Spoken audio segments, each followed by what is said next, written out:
আল্লাহ বলে তোমরা যদি ক্ষুধা লাগলে খানা চাও, ভয়ের টাইমে যদি নিরাপত্তা জীবন চাও, মানে নিরাপত্তা যদি চাও, ক্ষুধার টাইমে যদি খানা চাও, আমি আল্লাহ ক্ষুধার টাইমে খানা দেব, ভয়ের টাইমে আমি আল্লাহ নিজে নিরাপত্তা দেব।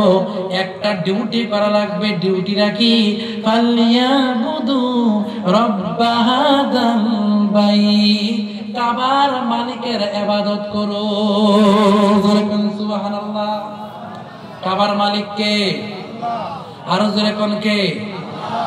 ভাই সোজা কথা না, বলে কাবার মালিকের ইবাদত করবা, ক্ষুধা লাগলে খানা পাইবা, কেউ ডর দেখাবো, আমি আল্লাহ নিজে নিরাপত্তা দেব।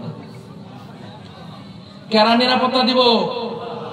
আল্লাহ যদি নিরাপত্তা দেয়, কারো কোনো ক্ষমতা আছে ক্ষতি করবে? জোরে কম।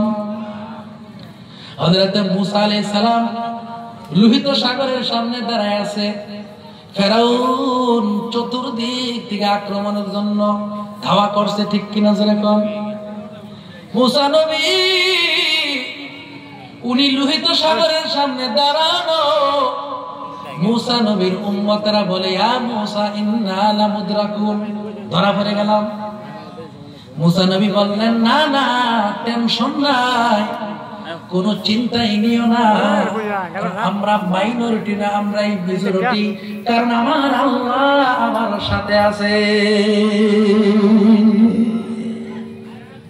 এবার ফেরাউন আসছে, আসার আগে আগে মুসা নবীর কথাটা শুনে আল্লাহ বড় খুশি হয়ে গেছে। জোরে কন্যা সুবহানাল্লাহ।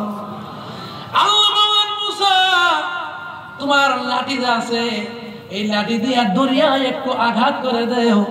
আঘাত করতে দেরি হলো, মুসা নবীর জন্য আল্লাহ পাক 12টা ব্রিজ লোহিত সাগরের উপর আল্লাহ বানিয়ে দিলেন। কয়টা রাস্তা? 12টা। এই যে মুড়িগাঁও থেকে একটা ব্রিজ হবে, 3 বছর যাবে ভাবতেই, 12 বছর যাবে বানাইতে, 13 বছর যাবে আরম্ভ করতে, ঠিক কিনা জোরে কর। কিন্তু আল্লাহ যে ব্রিজ বানাইছে, এটা কি ব্রহ্মপুত্র মনে করছেন? বলে না না, এমন জায়গায় আল্লাহ ব্রিজ বানাই দিছে যে নদী পার হইতে গেলে প্লেন দিয়ে 4 ঘন্টা। কয় ঘন্টা? আপনার কি খারাপ পাইতেছেন নাকি? আমার শেষ করে দেই না, শেষ করে দেবো নাকি? 12টা ব্রিজ বানাই দিয়েছে। এই 12 ব্রিজ দিয়া মুসা নবীর তাকওয়া ছিল, আল্লাহ পার করে দিছে। পার করে দেওয়ার পর আল্লাহ ও মুসা একটু দাঁড়ায় থাকে, দেখো দৃশ্যটা কি হয়। জোরে বলেন সুবহানাল্লাহ। আল্লাহ রাব্বুল আলামিন, কারণ সব জায়গায় ক্ষমতা চলে না,